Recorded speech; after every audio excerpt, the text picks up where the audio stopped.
Right. Good evening, everyone. Just checking to make sure. It looks like we've got people still joining, but we're going to get going. It's 5 o'clock. Um, Tonight we're here to talk about the Maricopa County's comprehensive plan update. Um, you know, as planners, we're truly optimistic. We write 20-year plans, and we truly believe that people will read them. So the fact that you're here has made us all very happy. So um, I'd like to welcome you all for joining us tonight. My name's Tom Ellsworth, and I serve as the Director for the Planning and Development Department for Maricopa County. I want to thank you all for being here tonight, for taking the time to be here, and to have an interest in this plan. Tonight's meeting marks an important milestone. We're formally releasing the public review draft of the Framework 2040 Comprehensive Plan. This plan will guide the county level decision making for growth, development, and preservation in unincorporated Maricopa County for the next decade until the next update is accomplished. We're required by state statute to update this plan every 10 years. The comprehensive plan is mandated long-range policy document. It's not a zoning ordinance, but it does serve as a roadmap that helps ensure future decisions about land use, infrastructure, public services, and resource stewardship. And that all this happens through a thoughtful, coordinated, and alignment with community's long-term vision. What this meeting is it's our kickoff. State statute requires that there's a 60-day review period for the public. So starting today, for the next 60 days, what we're doing is relying upon you to provide us feedback on the plan, provide comments. What we're going to do tonight is take a run through of what's in the plan, a little background on what we've done up to this point in the creation of the plan, what's in the plan, and then we're going to go through how you can get online and actually make comments as you review that document. Um, it's going to be very structured. I'm going to turn the time over to Matt Clasico to go through that plan for us, and he'll do some of the housekeeping on how you can participate tonight. So thank you. Great. Thank you, Tom. Appreciate that wonderful intro. Good evening, everyone. I also am excited to see the participation and interest in this public review draft. This is a great milestone for the project. And so, given that Tom did a wonderful intro and covered the purpose of our discussion, I'll just give a little bit more detail about the agenda for this evening. And so, as you can see on the slide, we'll start with a brief background, just so if you hadn't joined us in prior conversations or participated robustly up to this point, we'll give a little reminder about what the comprehensive plan is, what it covers, and then from there, we'll migrate into a brief discussion about schedule and process, just so you can see how all this came together. So not only where we've been, but then the next steps, where we're going.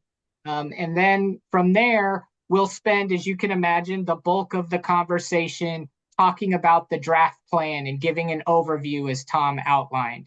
So we're going to stay high level this evening. The idea here, right, is to give you all a synopsis of the plan, but encourage you then to go look at it, review it. And as Tom mentioned, given this is a 60-day review period, we have time to take a breath, to pick the plan up, take a look at it, put it down, come back to it.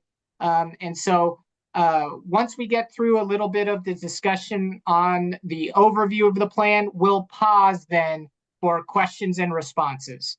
I'll go into a little bit more detail about the process that entails on the next slide. But once we get through that initial question and response, we'll then, as Tom outlined, have a outline of how you can go find the plan if you haven't already looked at it, and how you can provide your comments. Once we go through that little tutorial, we'll pause again to allow for questions and responses. And then, as you can see, we'll close with a recap of our next steps and hopefully send everyone on to their evening so that you can get onto your other busy schedules.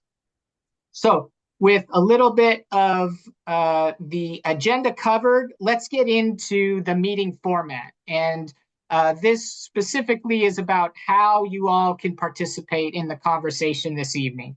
As you probably recognize since you've joined the meeting, all the attendees through this webinar platform, all of your view only, or all of you are in view only access. So your video and audio is currently off. The way that you can communicate with the project team during my talking points, you have two options. You have the chat feature at the bottom of your screen, as well as a Q&A feature. The chat feature, as it's noted here, really can or should be used as just a comment tool. It's more of a kind of one-way conversation where if you have a thought or just a general comment, you can submit that to the project team in the chat dialog box. However, that dialog box is not going to be necessarily maintained during the conversation for responses. If you actually have a question that you're looking for a response, we encourage you to use the Q&A feature.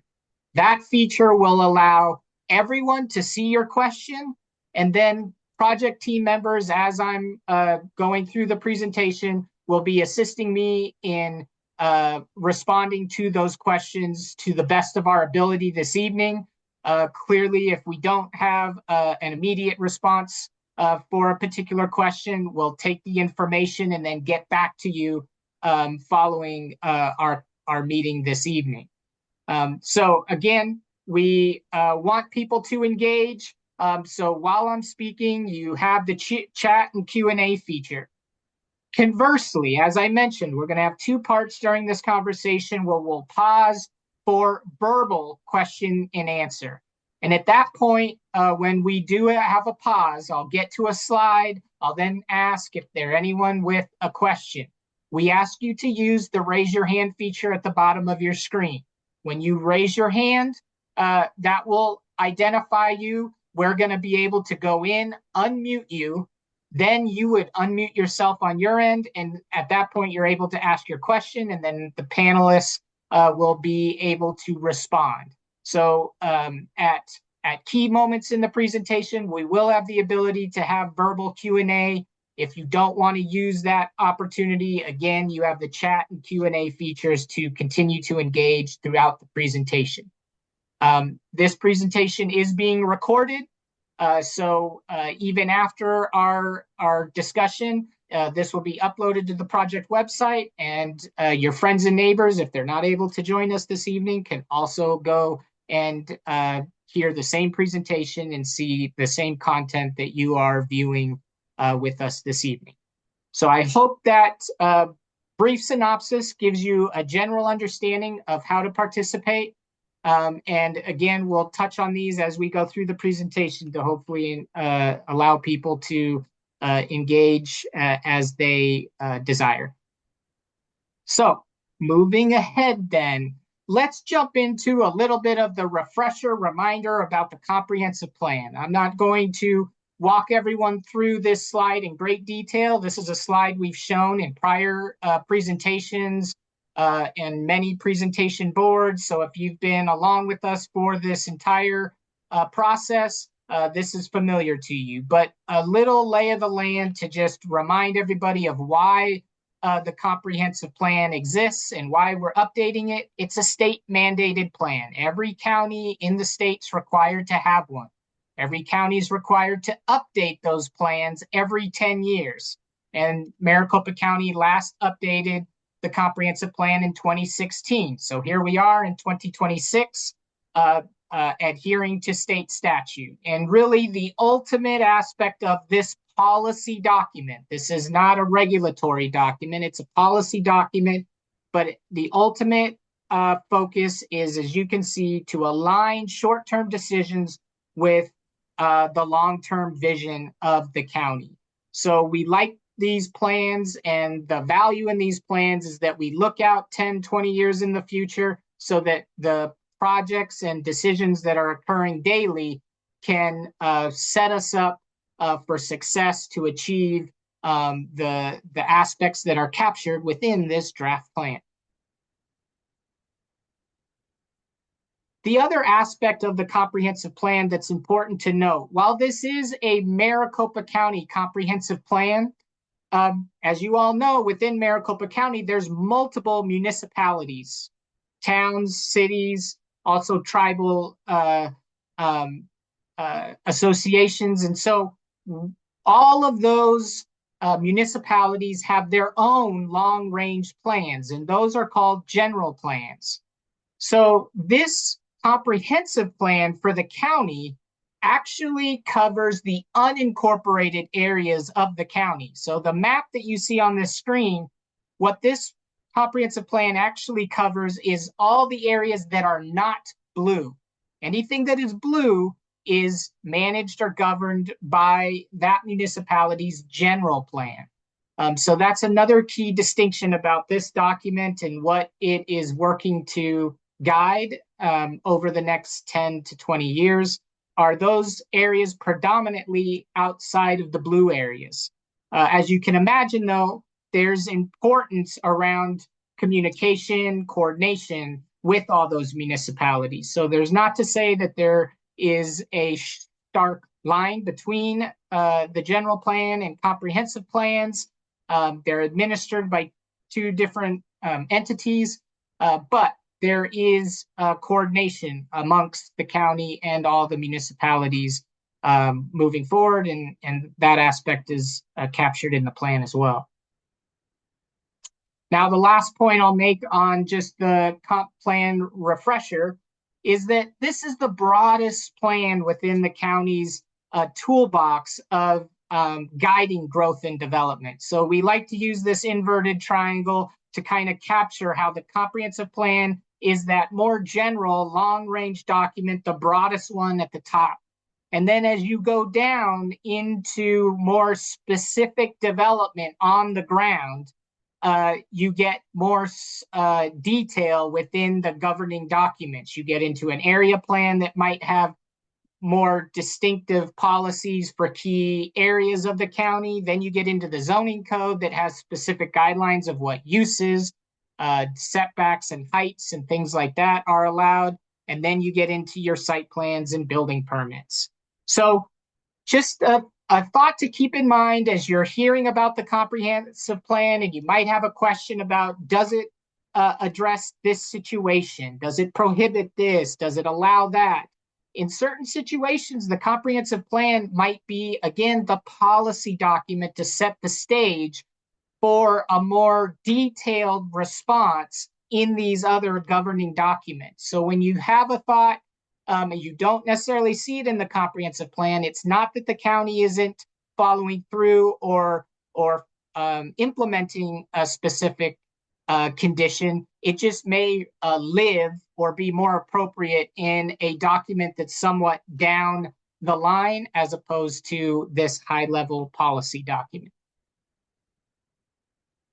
Now, with that little overview of the comp plan, refresher of why we're doing this and what it entails, we want to pause for a moment to just talk about the schedule and process. It's helpful, we think, when we understand how something comes together and what went into developing it when we're reviewing it and commenting on it. And so you can see from this slide, there's a lot of information, but in essence, what this graphic is conveying is across this timeline, there's 3 phases that we've gone through. And the triangle identifies where we are within that total process. So you can see that we're getting to the end of phase 2 and that 60-day review period. And as Tom mentioned up front, this is that moment. Today is the first day of that review period, January 29th. And that's going to take us all the way out to March 30th. So we have that time for all of you that are joining us this evening to look at the plan and to get comments, to also share with your neighbors and encourage them to look at the plan and provide their comments. As you can see, from that point, we then transition into phase 3, where after the 60-day review, as you can imagine, we assess the comments that are received, we make adjustments to the plan accordingly, and then we would move into the final adoption or consideration process, which requires a public hearing with the Planning and Zoning Commission, and then they make a recommendation to the Board of Supervisors, and the Board of Supervisors ultimately makes a final determination on adoption of the plan. So all of that is the culmination of this overall process. And so we have gone all the way from analyzing the existing conditions way back in phase 1 to our community listening and understanding what the priorities of residents are, to then drafting the plan, and then after this 60-day review, considering it and hopefully ultimately adopting it. So a lot of interim steps have occurred to get to this point in the process, but there are a few more that will have public-facing aspects to them, i.e. the P&Z Commission hearing and the Board of Supervisor hearing. So while the 60-day review is an awesome opportunity to share and refine the document all the way up through adoption, this document will be analyzed and considered until it is ultimately approved. Okay, moving forward. Now I wanted to jump into the heart of the presentation, right? Focusing on the Framework 2040 Comprehensive Plan Public Review Draft. And this draft is one that we're very excited about, because the importance of this plan takes on, while it is one plan, it takes on many roles. And so we're excited to balance those aspects of the purpose of this plan. So not only does it help to inform decision making, but it's used to continue public safety, to protect our public health, to help allocate funds, to promote the quality of our development. All of those things you see on the screen are things that are needed and balanced in the comprehensive plan. So while it is one plan, it is serving many purposes. And in addition to the importance of that plan, it also, by state statute, is one plan with many elements or topics. So the composition of the plan follows the, in essence, table of contents that you see on the screen here. So the upfront part of the plan really gives a background introduction to all of this in more detail, the first few slides that I went through, what the purpose of the plan is, what is the mission and vision of the county overall, and then talks about what goes into the comprehensive plan. And state statute defines the elements or topics that must be addressed, and those are identified on the screen here. All of these are required, with the exception of economic growth is an elective element, but recognized by the county as being one that's important and thus included.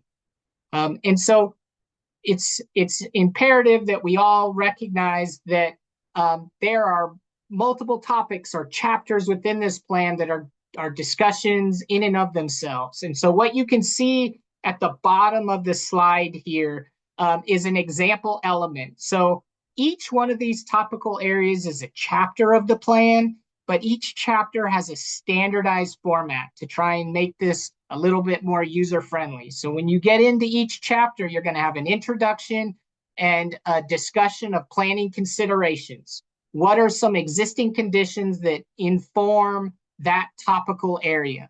Then you're going to get into the strategies of that topic or element. And those strategies might give more enlightenment to the broader goals and policies, or it might introduce a map or plan like the land use plan that also is a tool that helps guide development within the comprehensive plan. So the key takeaway with this particular slide is to understand from the previous one that the comprehensive plan is, as titled, comprehensive in nature. So it's serving many roles, but it's also comprehensive in nature, covering many topics. And these topics all have a standardized format so that you can go in there and give your thoughtful feedback to ultimately all of you help us make this plan better, right? It's all of you and your comments to help us make sure that we're considering the things that are important to you and infusing that into the plan.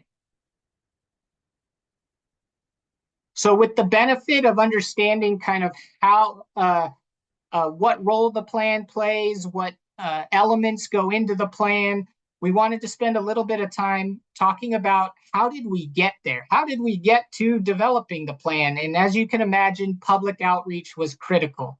Public outreach allows us to not only recognize what is a priority within residents of unincorporated Maricopa County, but also public outreach allows us to share information. It allows us to use this outreach as a sounding board and to put information out there and get feedback from the public so that we can refine the plan, just as we're all meeting today. And so we used many tools in order to do that. And I hope a lot of you on our webinar this evening joined us in those. Those consisted, as you can see by the numbers, 13 public meetings held throughout the county.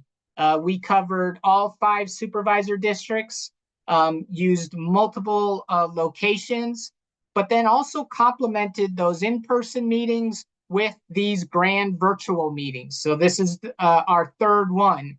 And as you can imagine, kind of coinciding with the phases that I went over in the process, we had one at the existing conditions, one virtual meeting for our existing conditions, one virtual meeting as we were drafting the plan, and then now this final one to present the plan.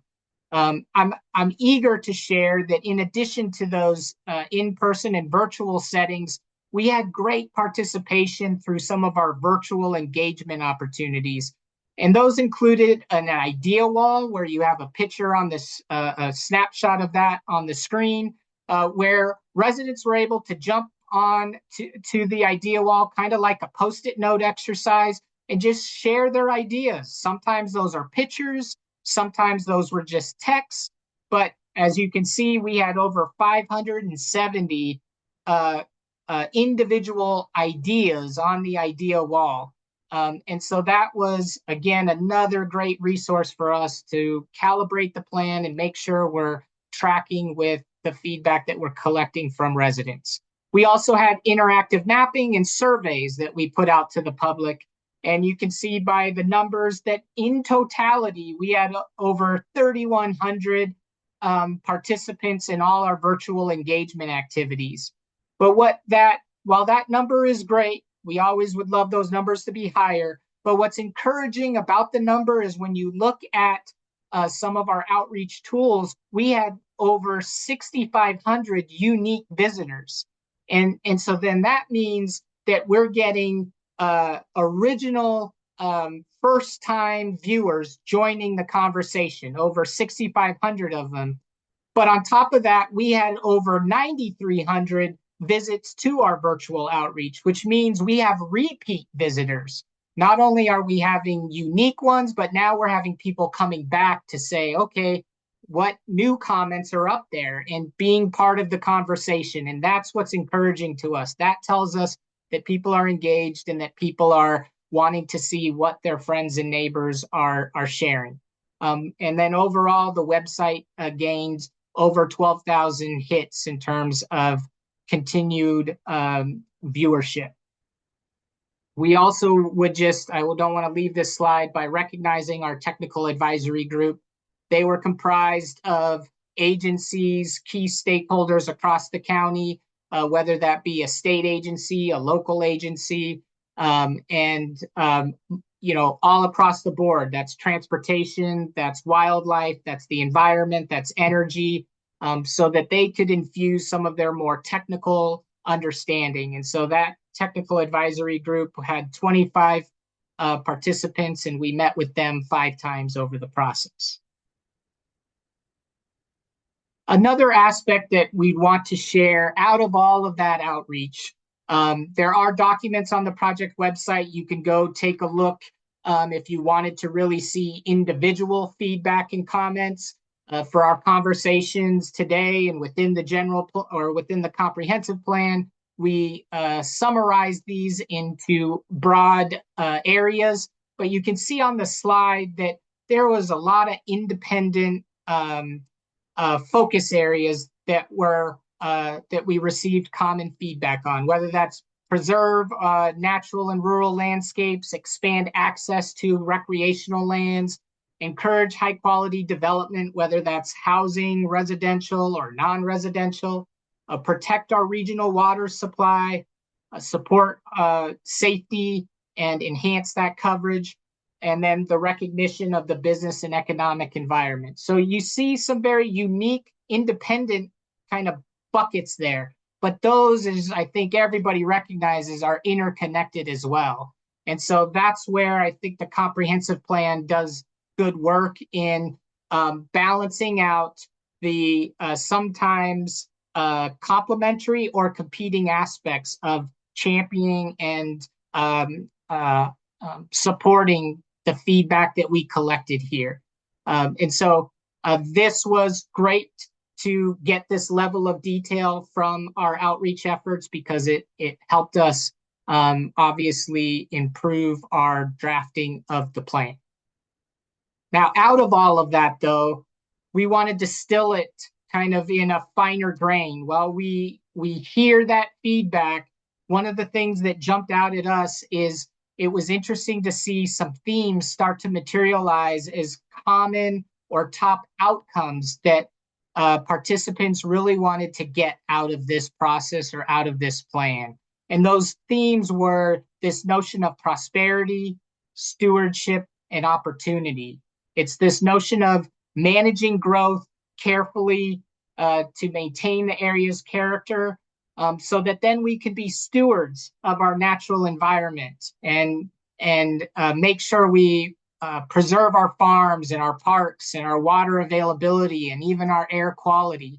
And when we are stewards of our land and we consider prosperity, it opens up opportunity to have affordable housing, opportunity to be employed, and to open a business. All of those conditions or themes existed in the county and today, and this process enlightened us that we need to double down on that and take that forward in the next 10 to 20 years. And so you'll see when you look at the plan that these themes are a touchstone throughout the chapters. So while we have goals and policies in each chapter of the plan, we arc back within each chapter to just make sure, right, that we're continuously being mindful of promoting this interconnected aspect that the public feedback showed about maintaining prosperity, stewardship, and opportunity.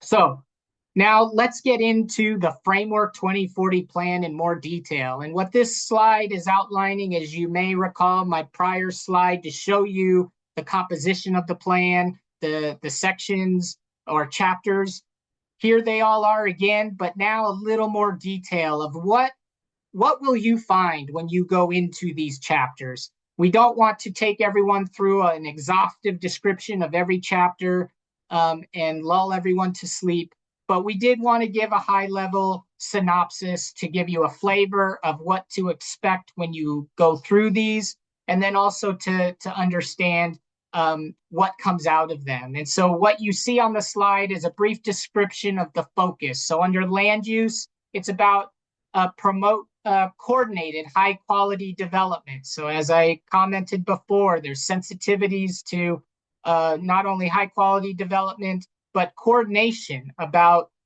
where that occurs, what agencies are involved in that, what municipalities are involved in that, if at all, making sure to protect public health and safety. And then all of that always aligns with being conscious about maintaining that fiscal responsibility that is important to the board. So with that, you can see that this particular chapter's managed by 5 overarching goals and 46 policies across those 5 goals. So like any other planning document or long-range business plan, the goal is that forward-looking view of what we want to achieve, and the policies are the conditions that the county will use to achieve that particular goal.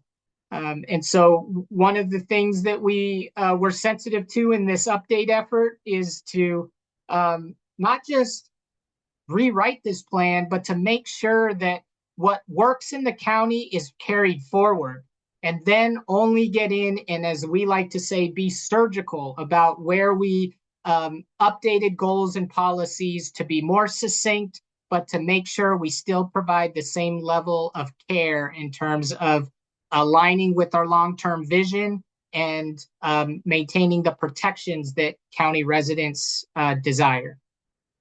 So across the board, I don't want to go through every single line, but you can see across transportation, it's looking at multimodal networks, and then recognizing planning for future high capacity vehicular needs.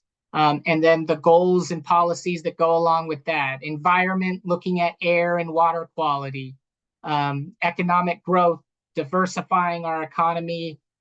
Growth areas, making sure that we recognize those pressures from growth and that we have tools to balance that out. And I'll talk about that in the next few slides after this.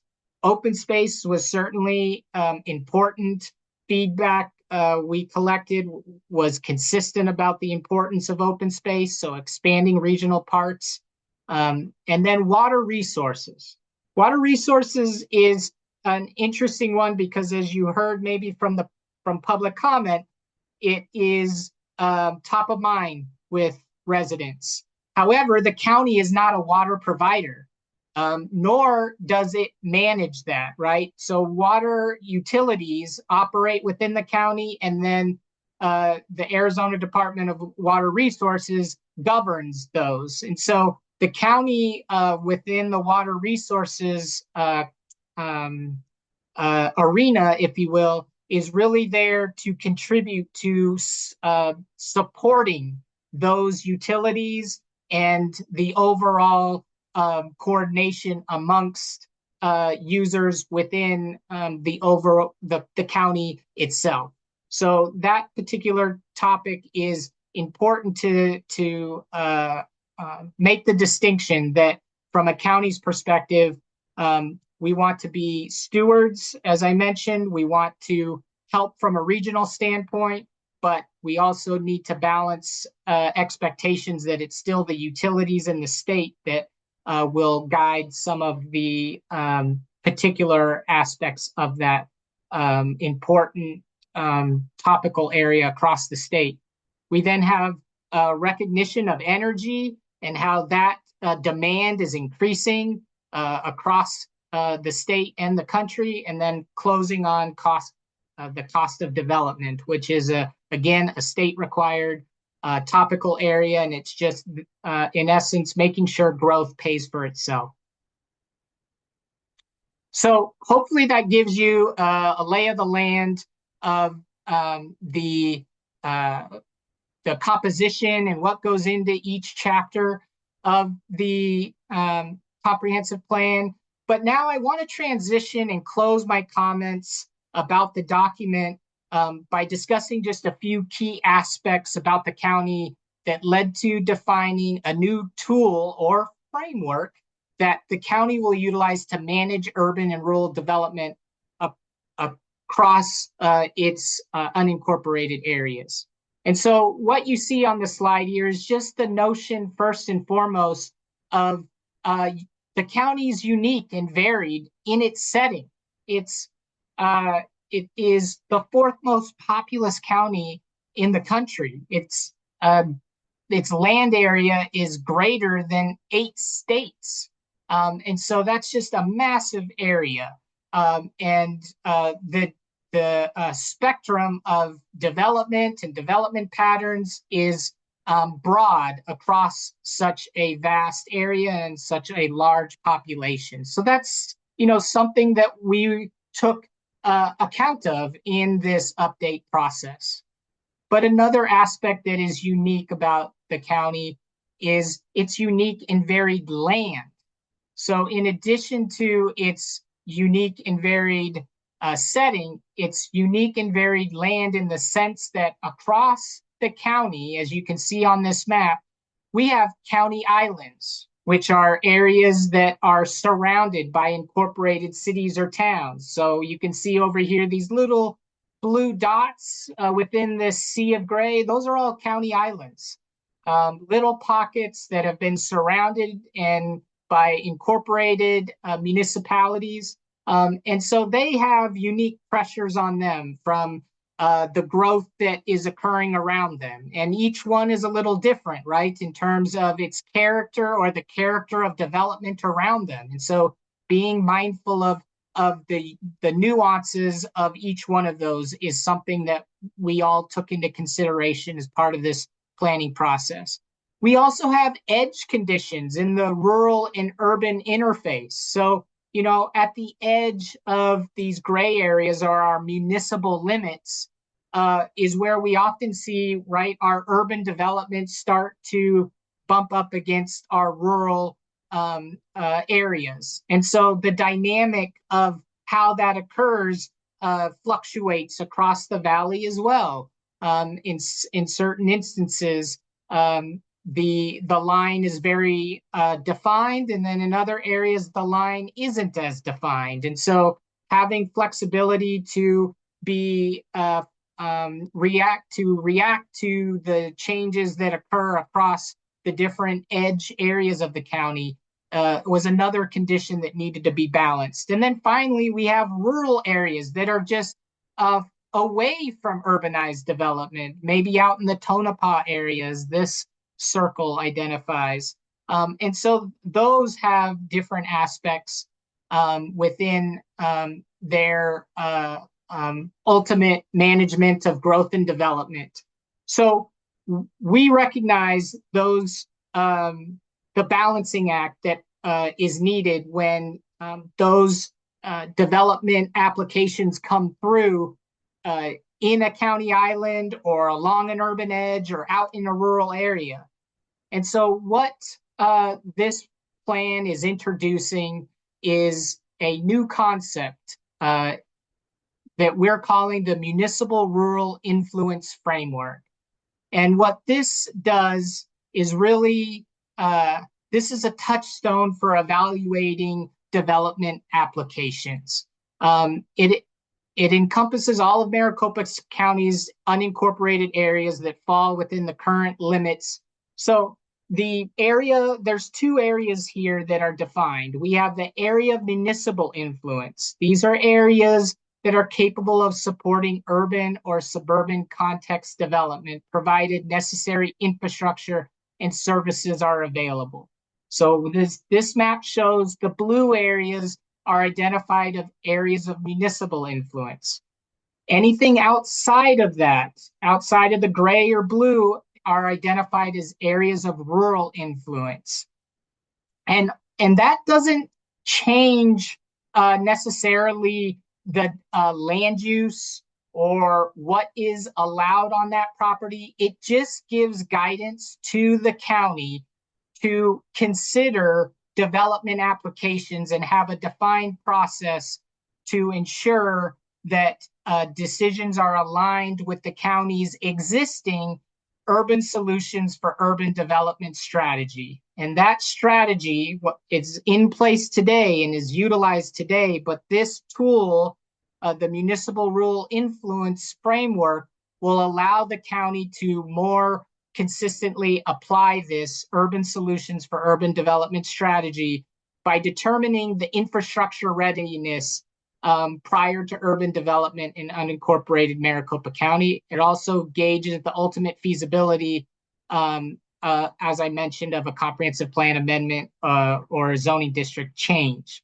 So the area of municipal influence and the area of rural influence are distinguished in this, but then the urban solutions for urban development will define what types of infrastructure is needed to support that type of development to determine if a urbanized type of land use or a rural land use is more appropriate in that area. And the way we define these areas of municipal influence and areas of rural influence is, as you can tell by title, predicated on the fact that the blue areas identify largely the areas that exist within the planning area of a municipality. So all the gray that you see on the map are our cities and towns.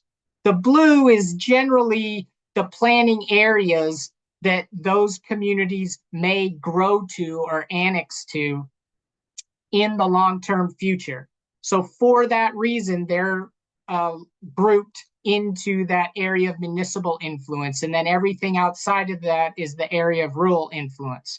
There are some nuances to that. That's all outlined in the plan, but this really helps to further guide staff in a more consistent way with the tools that they have in place today already. So this is really a great step for the county, but something that's just organizing processes that the county has been utilizing to this point, and then refines them.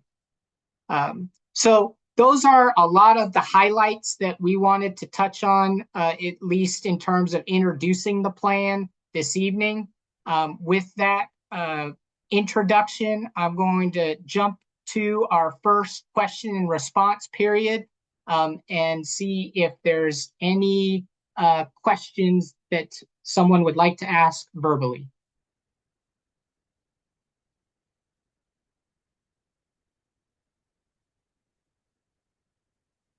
All right, seeing no hands, we'll jump into the next topical area and get everybody on their way. So thank you for your participation. So let's jump into how you can comment on the plan.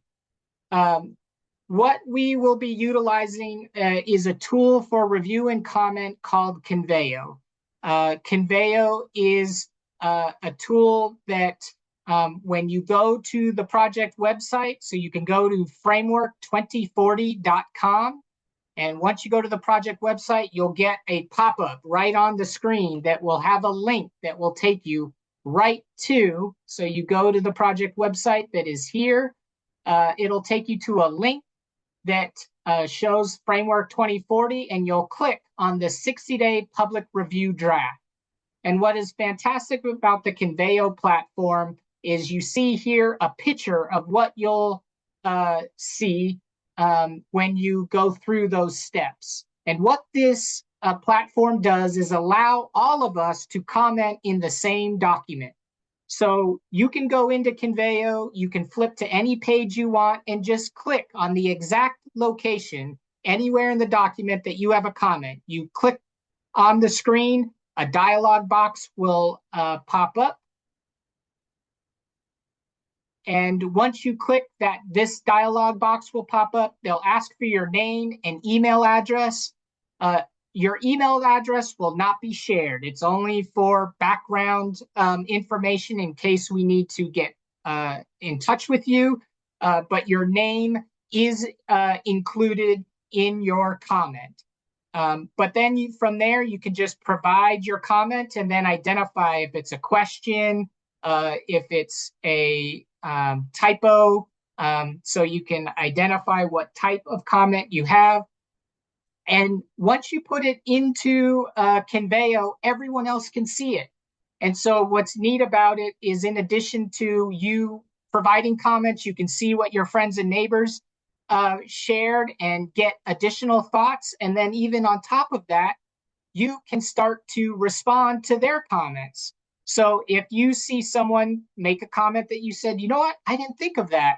I like that. You can upvote it, you can downvote it, or you can even add an additional comment to kind of pile on to that thought. And so it really becomes a conversation amongst everyone. And that's the benefit and what we really enjoy about this tool. And so we hope that it's a very user-friendly platform for you, and that it's fairly intuitive. It has directions once you get into the platform, but even as you're going through the document, you have these 3 buttons on the side that has the instructions. You can even contact the project team if you have a question, or if you just say, hey, I'm all done, but I want to go back to the project homepage, you can click here. So it's a really dynamic platform where you can skip to pages, you can search for words, and you can even download the document if you desire to view it offline. So with that, we'll pause again to see if we have any other questions or comments about the commenting platform or where you go to review the plan. So again, you can go to the project website, framework2040.com, and that will get you there's a pop-up screen that will bring you right to the Conveo platform. And once, wherever you leave off, you can come back to the document. It'll pick up where you left off, so you don't have to go through the document all at once. And again, it's a wonderful way to see how your friends and neighbors look at the plan. So you might comment it in the first few weeks and come back later in the 2-month review period and see where comments are and have a clear view of what has been submitted. I see we have some questions coming through the Q&A.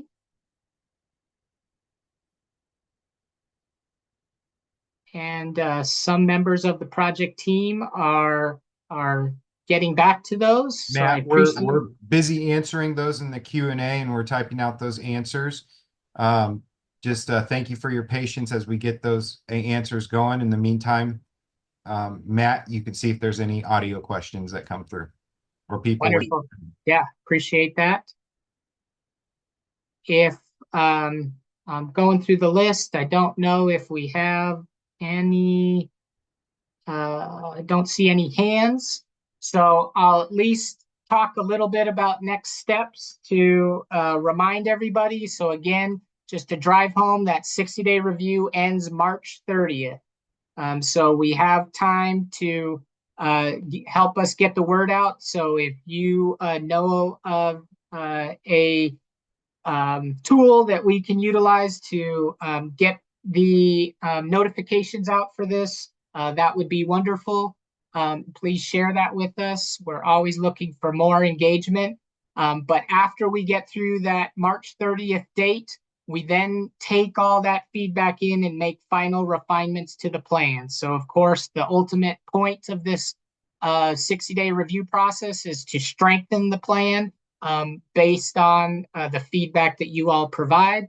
And then from there, we'll go into the formal adoption process. And that will be public hearings with the Planning and Zoning Commission and the Board of Supervisors. And that currently is tentatively scheduled for April and May of 2026. With that takes us to our fun last slide to say thank you. Thank you for joining us through this whole process. Thank you for engaging. We had a wonderful participation this evening, and we encourage you to go to framework2040.com and give us your thoughtful feedback. With that, I'll see if Tom or Adam wants any closing comments.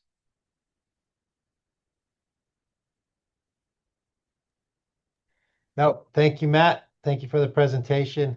Again, this was a quick overview. We look forward to any of the comments we get out on Conveo. If you have any other questions, or you want to speak to us directly, the contact information. Adam, was there contact information on the invite that was sent on this?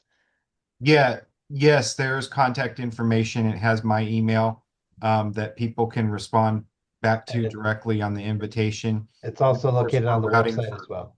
Yeah, and go to the website as well. Yep. Thank you all for your attendance. We appreciate it. Have a wonderful evening.